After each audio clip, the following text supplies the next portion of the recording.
साठी 11,000 12,000 13,000 रुपये दक्षिणा दिल्यानंतर मग कोणीतरी भजन करतो. भजनकरी सोपे राहिले नाही, कीर्तनकार सोपे राहिले नाही. कीर्तनकारांनी तर रामकृष्ण हरी विठ्ठल विठ्ठल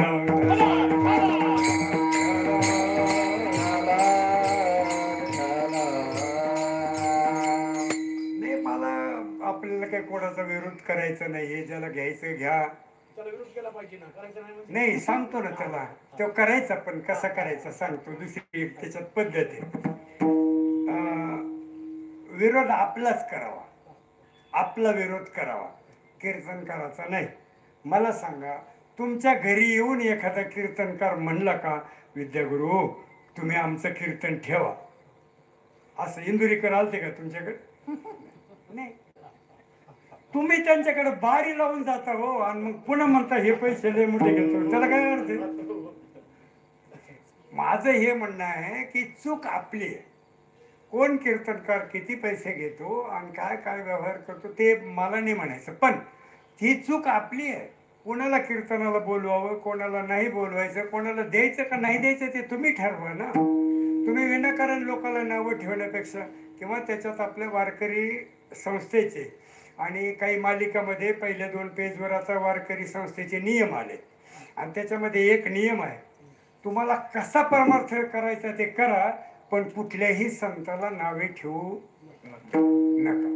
तुम्हाला कसं करायचं ते करा. तुम्ही रामकृष्ण हरी म्हणा, नका म्हणू, काय नका, पण तो आमका महाराज असा आहे हे म्हणण्याचा अधिकार तुम्हाला नाही. तुम्ही एकटे नाही तर 21 कोळ्या पडतील.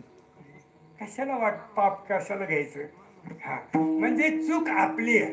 आपण कोणाला नावं ठेवू नये. कोण काय घेतो, कोण काय देतो, याच्यापेक्षा तुम्ही काय करता याला फार महत्वाचं आहे. म्हणून मी नेहमीच सांगतो, पिंपळे महाराज दरवेळेला कीर्तनात तुम्ही ऐकता, माझं एक म्हणणं आहे, मी जर रामकृष्ण हरी म्हणत असेल तर मी तुम्हाला कीर्तनात रामकृष्ण हरी म्हणायला सांगावं.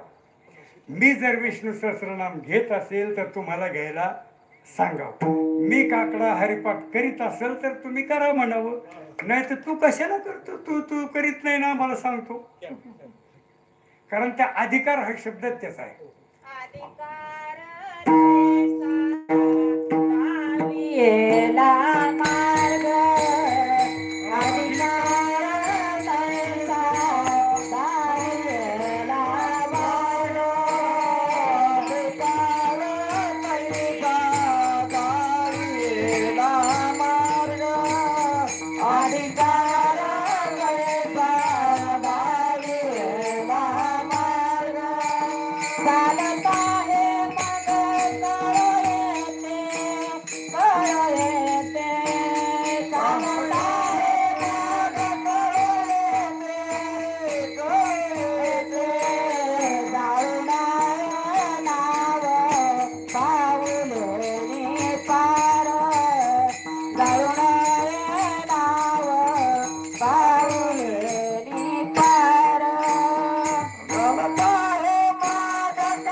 जोडीदार म्हणजे जरा सक्ती जनाबाई रुक्मिणी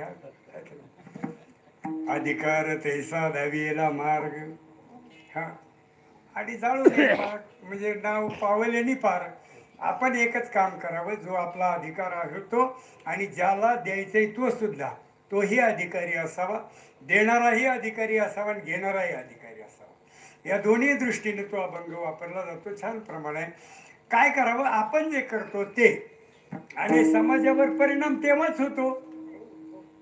एक नियम आहे, एक आपल्या संप्रदायाचा एक नियम असा आहे की सप्ताह कोण करतं, विद्यागुरूसह सगळे भक्त मंडळ. नाही, मी कसा विसरेल त्याला, तुम्हाला एकट्याला नाही म्हणणार. हा, भक्त मंडळ म्हणलं ना, मी असं सगळं सांगेपर्यंत तुम्ही थांबा म्हणजे माझ्या लक्षात आलं ना. काय होतं, आपण ही सगळी भक्त मंडळी जी आहे दादांची करतायत, ते या सगळ्या भक्त मंडळींनी करतायत, परंतु हे जरी